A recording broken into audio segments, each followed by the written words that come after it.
Hello everyone, welcome to break time classes. इस video में हम यूपी पीसीएस के लिए अब बूस्टर शुरू कर रहे हैं। तो बूस्टर की एक प्लेलिस्ट यूपी पीसीएस के लिए बना दी जाएगी। लास्ट टाइम के लिए ये सभी वीडियोस रहेंगे। बाकी के आपने बहुत सारे वीडियोस वगैरह भी देखे होंगे। ये बूस्टर सीरीज़ में केवल इंपॉर्टेंट चीज़ें रहेंगी जो लास्ट टाइम में ज़रूर पढ़नी रहती हैं। जैसे हम आरओ में कर रहे थे वैसे इसमें भी करेंगे। और बाकी के जो नोट्स वगैरह हैं, ये बूस्टर वाले नोट्स हों या जो घटनासार, करंट अफेयर आगे की भी पहली भी, वो सब आपको यूपी पीसीएस वाले ग्रुप में मिल जाएगी। ज्वाइन करने के लिए जो व्हाट्सएप नंबर ये वाला दिया हुआ है, इसी पे आप मैसेज करके ग्रुप की डिटेल ले सकते हैं, उसको प्रॉपर्ली पढ़कर ज्वाइन कर सकते हैं। उसी में सभी हैंड रिटन नोट्स वगैरह, टेस्ट क्विज जो भी चीज़ें हैं वो सब आपको मिल जाएंगी। तो चलिए शुरू करेंगे। सबसे पहले देखिए, नेहरू रिपोर्ट हमने पहले भी कई बार पढ़ा हुआ है, लेकिन नेहरू रिपोर्ट के जो इसकी रिकमेंडेशन वगैरह थी उससे बहुत सारे क्वेश्चन पीसीएस में बन सकते हैं। मतलब ये नहीं है कि अब एक ही टॉपिक से बहुत सारे क्वेश्चन आ जाएंगे, लेकिन यहाँ से क्वेश्चन पूछे जाते हैं, प्रीवियस ईयर में पूछे जा चुके हैं, इसलिए हम इसको कवर कर रहे हैं। और जितने टाइप के षड्यंत्र वगैरह हैं, जैसे मेरठ षड्यंत्र केस, ये सब जो षड्यंत्र वगैरह केस रहते थे, उनसे डीप में क्वेश्चन पीसीएस में बहुत पूछा जाता है। फैक्ट भी रहेगा। अब जैसे आरओ में केवल फैक्ट ज़्यादा था, और पीसीएस में फैक्ट और उसका जो कॉन्सेप्ट है वो भी देखना पड़ेगा। कॉन्सेप्ट का ये थ्योरी टाइप हो जाएगा। तो चलिए शुरू करेंगे। नेहरू रिपोर्ट 1928 में आई थी ये, और ये भारतीयों को किसने चुनौती दी थी? जो नेहरू रिपोर्ट आई थी इसके लिए, तो भारत सचिव उस टाइम पे थे लॉर्ड बर्कनहेड।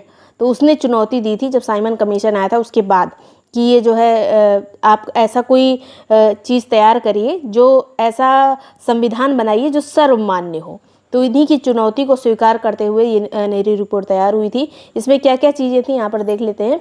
भारतीय संविधान की रूपरेखा तैयार करने के लिए एक समिति नियुक्त की गई थी। इसमें कौन कौन थे? तो मुख्य रूप से यही थे मोतीलाल नेहरू, जो प्रारूप समिति के अध्यक्ष थे। ये जो रिपोर्ट पूरी बनाई गई थी उसमें भी प्रारूप समिति थी ये, और इसके अध्यक्ष मोतीलाल नेहरू थे, और सचिव थे जवाहरलाल नेहरू। तो ये दोनों लोग प्रमुख थे।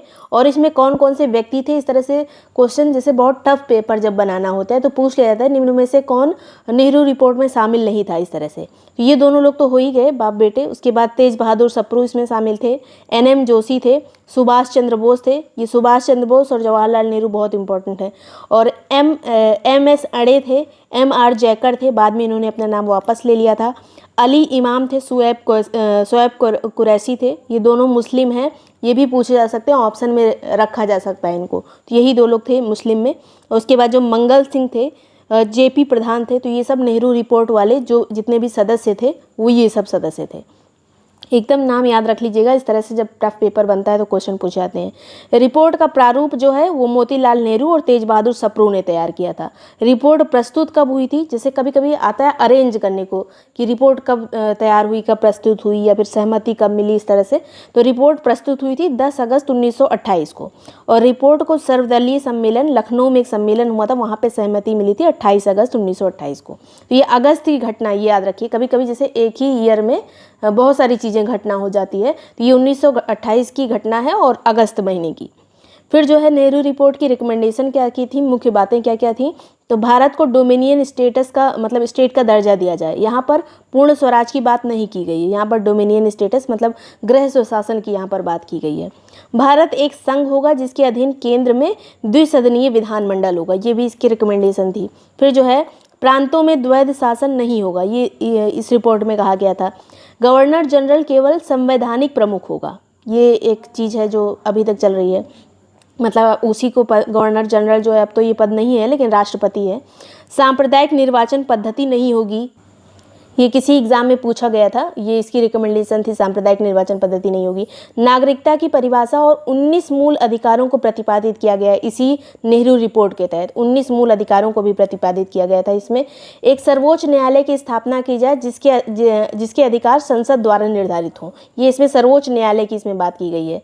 सार्वभौम वयस्क मताधिकार की व्यवस्था की जाए, 21 साल, मतलब जो वयस्क मताधिकार वाली बात है वो यहाँ पर की गई थी नेहरू रिपोर्ट में। ये एक एक चीज़ याद रखिएगा पॉइंट। इसके अलावा भाषाई आधार पर प्रांतों के गठन की इसमें बात की गई थी, ये भी पॉइंट पूछा जा चुका है कि इसमें बात की गई थी भाषा के आधार पर या नहीं, तो ये पीसीएस के ही किसी एग्जाम में पूछा गया है। तो ये भाषाई आधार पर प्रांतों के गठन हो, ये इसमें बात की गई थी। सिंध को बम्बई प्रांत से अलग करके नया प्रांत बनाने की सिफारिश की गई थी, बहुत इंपॉर्टेंट पॉइंट है ये। देसी रियासतों के नरेशों को के अधिकार की रक्षा हो, मतलब देसी रियासतों की भी रक्षा हो, ऐसा इसमें बात कही गई थी। सिंध को बम्बई प्रांत से अलग करने की, भाषाई आधार पर प्रांतों का गठन करने की इसमें बात कही गई। सार्वभौम मताधिकार की, सर्वोच्च न्यायालय की, इसके अलावा केंद्र में द्विसदनीय विधानमंडल हो, ऐसा इसमें बात की गई थी। और डोमिनियन स्टेटस, ये प्रमुख चीज़ें हैं जो इसमें नेहरू रिपोर्ट में कही गई थी। इसके अलावा नेहरू रिपोर्ट को भारतीय संविधान का पूर्वगामी भी कहा जाता है, ब्लूप्रिंट कहा जाता है इसको भारतीय संविधान का। बहुत सारी चीज़ें इसकी मानी गई थी, मतलब जब संविधान लिखा गया था बाद में।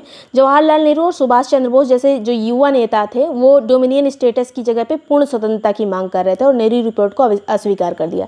ये नेहरू रिपोर्ट, वैसे तो बर्कनहेड ने जो चुनौती दी थी कि ऐसा कोई एक संविधान बनाओ जो पूरे भारत में मान्य हो, लेकिन इसी के जो सदस्य थे दो, जवाहरलाल नेहरू और सुभाष चंद्र बोस, इन्होंने ही मतलब इसको अस्वीकार कर दिया था। डोमिनियन स्टेटस की जगह पे पूर्ण स्वराज की यहाँ पे बात की गई थी इन दोनों लोग के द्वारा। नेक्स्ट यहाँ पर ये जवाहरलाल नेहरू और सुभाष चंद्र बोस ने नवंबर 1928 में ऑल इंडिया इंडिपेंडेंस लीग की स्थापना की, मतलब यही से खफा होके मतलब अलग एक लीग ही बना ली। ऑल इंडिया इंडिपेंडेंस लीग 1928 में बनी, किसके द्वारा? जवाहरलाल नेहरू और सुभाष चंद्र बोस के द्वारा। अब ये नेहरू रिपोर्ट की प्रमुख बातें थी। अब गांधी दास पैक्ट जो कि 1924 में साइन हुआ था, इसमें क्या क्या रिकमेंडेशन थी, क्या क्या बातें थी, 1924 की अब बात हो रही है। ये नेहरू रिपोर्ट के पहले की बात हो रही है, गांधी दास पैक्ट की। नवंबर 1924 की ये घटना है। गांधी जी, सीआर दास और मोतीलाल नेहरू के बीच में ये गांधी दास पैक्ट हुआ था। मुख्य रूप से यही थे, गांधी जी और सीआर दास। गांधी दास पैक्ट की प्रमुख बातें कौन कौन सी थी? तो विधानमंडल में प्रवेश करने की स्वराज पार्टी की बात कांग्रेस द्वारा स्वीकार कर ली गई। इसमें जो है ये भी इसमें मतलब स्वराज पार्टी का जो गठन होगा, और स्वराज पार्टी इसीलिए बनी थी कि विधानमंडल में प्रवेश हो, इसकी बात इसमें दोनों मतलब इनके दोनों लोग के पैक्ट में स्वीकार की गई। इसके अलावा ऑल इंडिया स्पिनर्स एसोसिएशन तथा चरखा प्रचार प्रसार की जिम्मेदारी गांधी जी को सौंपी गई। ऑल इंडिया स्पिनर्स एसोसिएशन का पूरा कार्यभार जो है गांधी जी के कंधे आया। इसके अलावा पैक्ट की बातों की पुष्टि जो है 1924 के बेलगांव अधिवेशन में की गई, जिसके अध्यक्ष महात्मा गांधी स्वयं थे। बेलगांव अधिवेशन, जिससे एकमात्र अधिवेशन जिसमें गांधी जी अध्यक्ष बने थे 1924 में। और यहाँ पर जो है इसमें जो भी बात की गई गांधी दास पैक्ट में, उसको स्वीकार किया गया। मेन यही दोनों बातें हैं, स्वराज पार्टी को मतलब मान्यता, इसके अलावा ये स्पिनर्स एसोसिएशन। फिर नेक्स्ट यहाँ पर है जो षड्यंत्र केस प्रमुख हुए थे। पेशावर षड्यंत्र केस, ये 1922-23 के बीच में हुआ था। एकदम ईयर वगैरह भी याद रखिए क्योंकि अरेंज करने को आते हैं षड्यंत्र को। और ये जो है मास्को जो रूस में है, वहाँ से कम्युनिस्टों के भारत आने पर सरकार द्वारा कई गिरफ्तारियां की गई थी, उसी को पेशावर षड्यंत्र केस कहा जाता है। मतलब ये 3 केस जो हैं, ये पेशावर षड्यंत्र, कानपुर षड्यंत्र और मेरठ षड्यंत्र, ये जो है कम्युनिस्टों के लिए ही थे। फिर जो है ये इसका पेशावर वाला है 22-23। कानपुर षड्यंत्र केस 1924 में हुआ था, ये भी कम्युनिस्टों के ही खिलाफ था। कम्युनिस्टों के प्रभाव को रोकने के लिए गिरफ्तारियां इसमें की गई थी। इस केस में किसको किसको सजा मिली थी कानपुर षड्यंत्र में? तो S.A. डांगे, नाम बहुत इंपॉर्टेंट है। कानपुर षड्यंत्र केस में कौन कौन शामिल था? S.A. डांगे, मुजफ्फर अहमद, शौकत उस्मानी, नलिनी गुप्ता। बहुत इंपॉर्टेंट नाम है, इस तरह से क्वेश्चन PCS में पूछे जाते हैं। कौन कौन इसमें नहीं था या फिर कौन कौन था, इनके नाम 1 2 3 4 ऐसे जो है पूछे जाते हैं क्वेश्चन। तो ऐसे डांगे, मुजफ्फर अहमद, शौकत उस्मानी, नलिनी गुप्ता। फिर जाता है यहाँ पर मेरठ षड्यंत्र केस, जो कि 1929 से 33 के बीच में हुआ था। इसमें 32 कम्युनिस्टों को गिरफ्तार किया गया था, क्योंकि कम्युनिस्टों ने घोषणा की थी कि वे क्रांतिकारी हैं और ब्रिटिश साम्राज्यवाद को समाप्त करना चाहते हैं, इसीलिए गिरफ्तारी हुई थी। 32 लोग गिरफ्तार हुए थे मेरठ षड्यंत्र केस में। कांग्रेसियों ने कम्युनिस्ट के खिलाफ लाए जा रहे पब्लिक सेफ्टी बिल को पारित नहीं होने दिया। यहाँ पे एक ये पॉइंट इंपॉर्टेंट है, पब्लिक सेफ्टी बिल जो है कम्युनिस्टों ने पारित नहीं होने दिया था। इसके अलावा मेरठ षड्यंत्र केस के अभियुक्तों के समर्थन में कौन कौन आया था, ये इंपॉर्टेंट क्वेश्चन पूछा जा चुका है। तो अल्बर्ट आइंस्टीन, मतलब विश्व लेवल पर, वर्ल्ड लेवल पर जो है मेरठ षड्यंत्र केस में जो गिरफ्तारियाँ हुई थी बहुत ज़्यादा उस टाइम पर, उसकी निंदा की गई थी। अल्बर्ट आइंस्टाइन ने भी की थी, H.G. वेल्स ने, हेरोल्ड लॉस्की ने और रूजवेल्ट ने। इन लोगों के नाम बहुत इंपॉर्टेंट है क्योंकि ये मेरठ षड्यंत्र केस के अभियुक्तों के लिए का इन्होंने समर्थन किया था। नेक्स्ट है यहाँ पर लाहौर षड्यंत्र केस एक है, जो कि 1929 में हुआ था। ये कम्युनिस्ट से रिलेटेड नहीं है, लेकिन ये भी मतलब क्रांतिकारियों का ही है। तो भगत सिंह, बटुकेश्वर दत्त और अन्य लोगों पर इसमें मुकदमा हुआ था। कैदियों द्वारा राजनैतिक कैदी का दर्जा प्राप्त करने के लिए भूख हड़ताल की गई थी। उसके बाद ये जो लाहौर षड्यंत्र केस में जो भी हुआ था, उसके बाद जो है कैदियों द्वारा, जितने भी लोग गिरफ्तार हुए थे उनके द्वारा भूख हड़ताल की गई। 64 दिन बाद जतिन दास की मृत्यु हो जाती है, ये भी याद रखिएगा। फिर जो है भगत सिंह, राजगुरु, सुखदेव को इसी षड्यंत्र केस में फांसी हुई थी। मतलब ये लाहौर षड्यंत्र केस जो था 1929 वाला, उसी षड्यंत्र केस में 23 मार्च 1931 को इन तीनों लोगों को फांसी होती है। फिर एक है जिन्ना का 14 सूत्री मांग। जिन्ना की 14 सूत्री मांग में क्या क्या है, तो नेहरू रिपोर्ट की प्रतिक्रिया के रूप में मुस्लिम लीग ने जो है अपना पक्ष रखा था। जैसे नेहरू रिपोर्ट प्रस्तुत की गई थी, उसी तरह जिन्ना की 14 सूत्री मांग थी। इसमें क्या क्या चीज़ें थी, तो इसमें प्रमुख बातें थी, अवशिष्ट शक्तियाँ प्रांतों को दी जाए, प्रांत स्वायत्ता हो, प्रांत स्वायत्त हो मतलब इंडिपेंडेंट हो। उसके बाद जो है पृथक निर्वाचन की इसमें बात की गई थी। उसमें सांप्रदायिक, नेहरू रिपोर्ट में सांप्रदायिक निर्वाचन की बात नहीं की गई थी, उसकी निंदा की गई थी। इसमें पृथक निर्वाचन की बात की गई थी। मुसलमानों हेतु केंद्रीय विधानमंडल में 1/3 आरक्षण हो, केंद्रीय विधानमंडल में आरक्षण की बात की गई। सभी धर्मों को स्वतंत्रता की बात की गई है इसमें। बलूचिस्तान और उत्तर पश्चिम प्रांत में सुधार की बात की गई है। सिंध को बम्बई से अलग करना, अलग प्रांत बनाना, इसकी भी बात की गई है इसमें। और ये नेहरू रिपोर्ट में भी था। ये कभी कभी जैसे बहुत ही ज़्यादा दिमाग लगा के जब क्वेश्चन बनाया जाएगा तो इसको कंपेयर करके इसमें क्या चीज़ें सेम थी, क्या अलग थी, इस तरह से भी बन सकता है। नेक्स्ट है यहाँ पर कांग्रेस का लाहौर अधिवेशन, ये 1929 में हुआ था। ये इसलिए इम्पोर्टेंट है क्योंकि इसमें बहुत प्रमुख डिसीजन लिए गए थे। पूर्ण स्वराज की इसमें बात की गई थी, पूर्ण स्वाधीनता की। इसके अध्यक्ष थे लाहौर अधिवेशन के 1929 में जवाहरलाल नेहरू।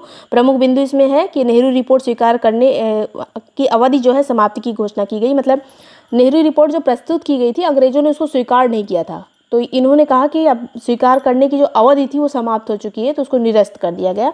अब पूर्ण स्वतंत्रता का लक्ष्य रखा गया। उसमें डोमिनियन स्टेटस की बात थी, वो भी स्वीकार नहीं की गई थी, तो यहाँ पर पूर्ण स्वाधीनता की बात आ गई 1929 में। 31 दिसंबर 1929 को मध्य रात्रि में रावी नदी के तट पर जवाहरलाल नेहरू द्वारा झंडा फहराया गया था, ये जो डेट है बहुत इंपॉर्टेंट है। 31 दिसंबर 1929 को ये झंडा फहराया गया था। किस नदी के किनारे? रावी नदी के किनारे। और पूर्ण स्वराज, वंदे मातरम, इंकलाब जिंदाबाद के नारे लगाए गए थे। बाद में जो कांग्रेस की कार्य समिति थी उसने 26 जनवरी 1930 का दिन पूर्ण स्वाधीनता दिवस डिक्लेयर किया था।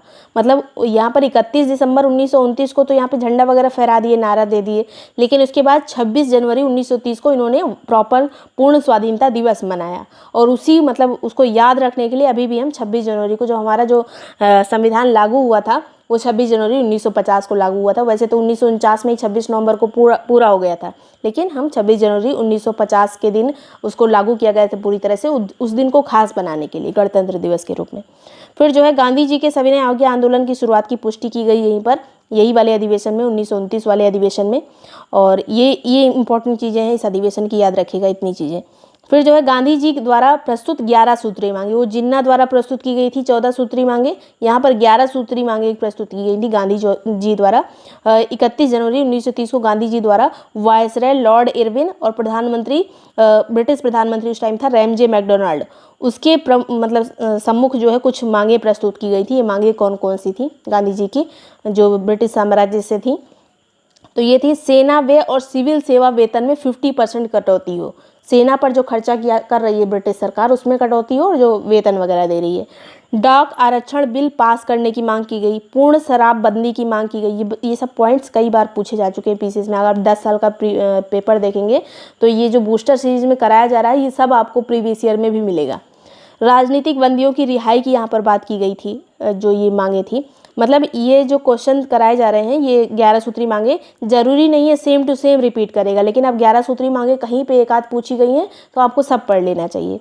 फिर जो है राजनीतिक बंदियों की रिहाई की बात की गई थी। इसमें केवल राजनीतिक बंदियों की रिहाई की बात की गई थी, बाद में इसकी निंदा की गई थी कि राजनीतिक बंदी की मांग कर रहे थे वो भगत सिंह, राजगुरु, सुखदेव वगैरह, तो लेकिन उनको दर्जा नहीं मिला और उसके बाद जो है उनको फांसी हुई थी।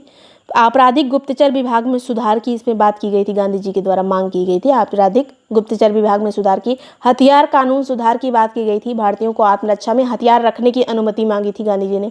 रुपया स्टर्लिंग के विनिमय अनुपात को घटाकर 1 शिलिंग 4 पेंस करना, मतलब रुपया का जो विनिमय है उसकी अनुपात को घटाने की गांधी जी ने यहाँ पर कोशिश की थी, मतलब मांग रखी थी 1 शिलिंग 4 पेंस।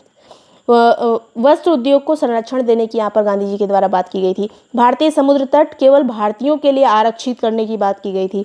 भूमि कर में कटौती हो तथा उस पर काउंसिल का नियंत्रण हो, इसकी भूमि कर में कटौती की बात की गई थी गांधी जी के द्वारा। नमक कर व नमक पर सरकारी एकाधिकार समाप्त हो जाए, ये भी गांधी जी के द्वारा मांग की गई थी। और ये सब जो 11 सूत्री मांगे थी वो गांधी जी द्वारा कहाँ प्रस्तुत की गई थी, किसके थ्रू? तो इनका जो पत्र था यंग इंडिया, यंग इंडिया में ही इसको छापा गया था। यंग इंडिया के द्वारा जो है इसको मांगे की गई थी। 11 सूत्रीय मांगे जब स्वीकार ना किए जाने पर 14 फरवरी 1930 को साबरमती में कांग्रेस कार्यकारिणी समिति की बैठक में सविनय अवज्ञा आंदोलन शुरू करने की बात की गई और फिर 1930 में सविनय अवज्ञा आंदोलन शुरू हुआ था, जो कि आपको पता ही होगा 1930 में शुरू हुआ था। उसमें भी बहुत सारी चीज़ें थी। तो ये कुछ इंपॉर्टेंट पॉइंट्स हैं जहाँ से पीसीएस में जब टफ क्वेश्चन पूछता है तो ये सब पूछ लेता है। वीडियो पसंद आया, यूजफुल लगा तो लाइक सब्सक्राइब कर लीजिएगा। पीसीएस वाला ग्रुप ज्वाइन करने के लिए जो नंबर दिया है इस पर व्हाट्सएप करके ग्रुप की डिटेल ले सकते हैं और उसको प्रॉपर्ली पढ़कर ज्वाइन कर सकते हैं। उसी में सभी handwritten notes, current affairs वगैरह और जो भी टेस्ट वगैरह हैं, क्विज़ हैं, वो सब आपको वहीं पर मिलेंगे। Thank you so much watching break time classes.